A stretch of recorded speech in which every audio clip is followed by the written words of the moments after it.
So statistics or datum, it means a measured or counted piece of information. For example, hemoglobin of a person or height of a person. So this is a singular sense. In a singular sense, statistic is uh, a measured piece of information, whereas in plural sense, statistics or data represent the same for a group of persons. So, for example, hemoglobin of a group of persons, then the same with same spelling as plural sense, statistics is used for science of figures. So science of figures is statistics. It is a science. So what is biostatistics? So biostatistics is the term used in context of biological science.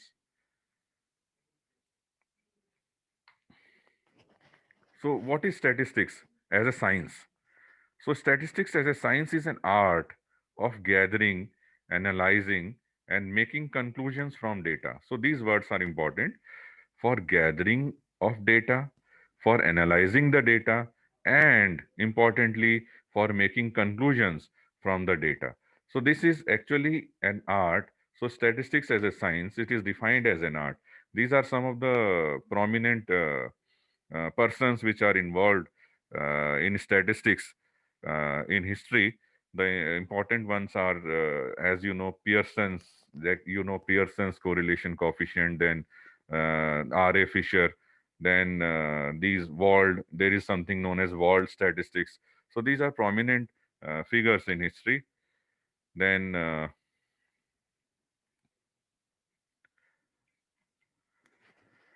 so what do we do with data?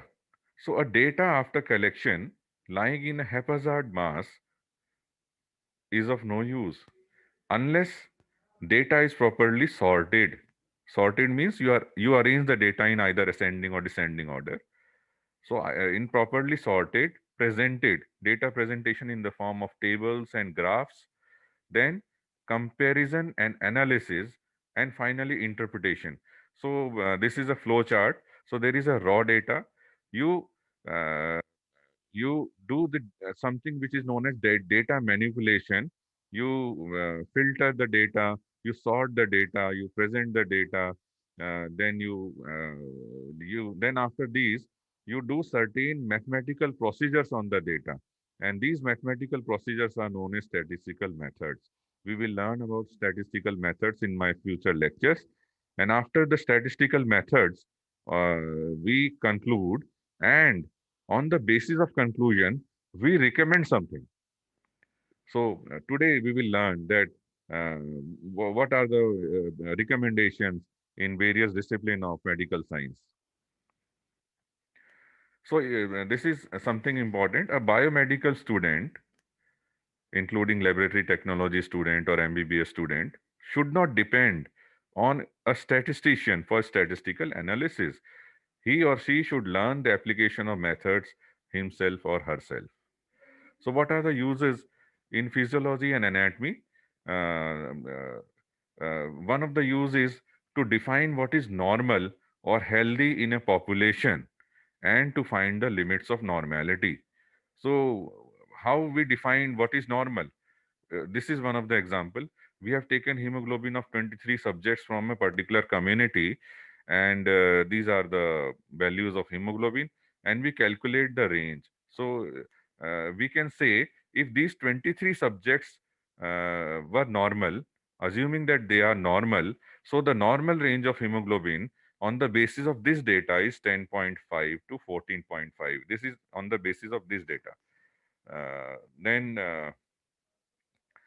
the other use in physiology anatomy is to find the difference between means and proportions of normal subject at two different places or in two different periods. So, for example, there are these two groups. One is from one geographical area, the other from other geographical area, and we assess whether there is the difference in mean is significantly statistically significant or not. This is another use. Then the third use is to find correlation between two variables such as height and weight. So this is an example of correlation between an RBC count and hemoglobin. As there is increase in RBC count, there is increase in hemoglobin. So they are correlated with each other. Then in pharmacology, as I told you, pharmacology deal with drugs. So in pharmacology, we can find the action of drug, whether it is effective or it is not effective. So what we do, we take two groups. One which is known as study group. It is a group of patients which are treated with a particular drug, and we then calculate how many individuals are cured by that drug. The other group, which is known as control group, we take a group of patients and we treat them with placebo. Placebo is a salt which has no medicinal benefit, for example, common salt. And we see how many patients are cured with placebo. And we compare whether there is significant difference between these two groups. So if uh, more number of patients are cured by treatment and the difference is significant, it means that the drug is effective. Then the other use is we can compare the action of two different drugs, or we can find the relative potency of a new drug with respect to standard drug. In this, we similar to previous example, we form two groups. One is known as study group, the other is control group. To control group, we prescribe the standard treatment, and for the study group, we prescribe newer treatment. So we can then assess whether newer treatment is equally beneficial as compared to the standard treatment, or it is more it has more value, more beneficial. Then in medicine, so in medicine, one of the use is to identify the sign and symptoms of a disease or a syndrome. So we can study how a particular disease present, a patient with a particular disease present to a physician. For example, we have studied these many cases of lung cancer, and we tabulated the symptoms. So, for example, uh, 28 patients presented with cough and 50 patients presented with hemoptysis. So, and 60 patients presented with weight loss. So, common symptoms of lung cancer in this hypothetical example is weight loss and hemoptysis, and cough is also one of the important symptoms. So, this is how we identify what are the sign and symptoms of a particular disease by using statistical methods. Then we can find the association between two attributes. For example, um, as I told you, we can assess whether smoking is associated with a particular disease. So we can make such a 2 by 2 table, which is also known as contingency table, and we can do chi-square test to find whether there's association between smoking and a particular disease is significant or not. Now, in clinical medicine, the other use is in survival studies. For survival studies, we use statistics like Kaplan-Meier curve and Cox proportional hazard methods, which are beyond the scope of this lecture. Then, in medicine, we can also uh, assess the efficacy of particular line of treatment. So if there are two line of treatment, we can form two groups and we can assess whether the line of treatment A is better than line of treatment B, or are they same, or B is better than A. So these kind of inferences we can draw by using statistical methods. Then comes community medicine. In community medicine, we can assess the usefulness of sera or vaccines in the field. Field by field means a community or a geographical area or society.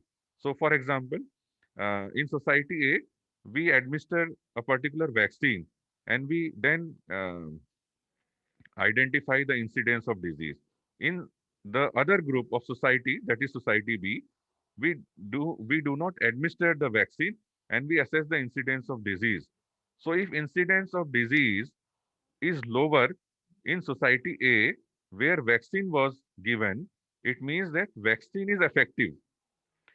So by using statistical methods, we assess is the difference between the incidence of disease is statistically significant or not. Then in epidemiological studies, we can, for example, we can see whether there is association of use of uh, iodized salt and colloid goiter. So we uh, see in two different geographical areas. For example, we let us say ki, we have measured the incidence of colloid goiter in a hilly area where the salt is uniodized, and in another geographical area, we the people are taking iodized salt, and we measure the incidence of colloid goiter. Colloid goiter is a disease of thyroid. So then we assess whether the difference in the incidence of thyroid disease, colloid goiter, is different between the two societies, whether the use of iodized salt prevent the incidence of colloid goiter. These kind of inferences can be drawn using statistical methods. The other is we can assess the efficacy of public health measures. For example, for public health, in society A, we supply chlorinated water, and in society B, we supply unchlorinated water. And this then we can assess the incidence of diarrhea, whether it is lower in chlorinated in the society who has been provided with chlorinated water. So these are important things. We can assess the efficacy of public health measures. Now comes the laboratory medicine. What is the use of statistics in laboratory? For example, a biochemistry laboratory, a microbiology laboratory, or a pathology laboratory, or a genetic laboratory, and so on. So one is establishment of reference range. So when we release a report of, let us say, hemoglobin, in bracket we write what is the normal range. So how we calculate that normal range? We actually take group of individuals from our catchment area, and we find what is the normal range of hemoglobin in our catchment area. Then the other use is in quality control methods. We do quality checks in our laboratory so that our reports are accurate and precise. Then, as I told you, every laboratory test has a particular sensitivity to identify a disease, particular specificity to pick up the disease, and a negative predictive value, positive predictive value. So these are statistical terms which are associated with laboratory tests. We can assess the inter-observer agreement. For example, there are two pathologists and they look at the slides for diagnosis of cancer. So is there any difference between the observation of these two pathologists? So in such a scenario, we do a statistical test for agreement. For example, kappa statistics we can apply.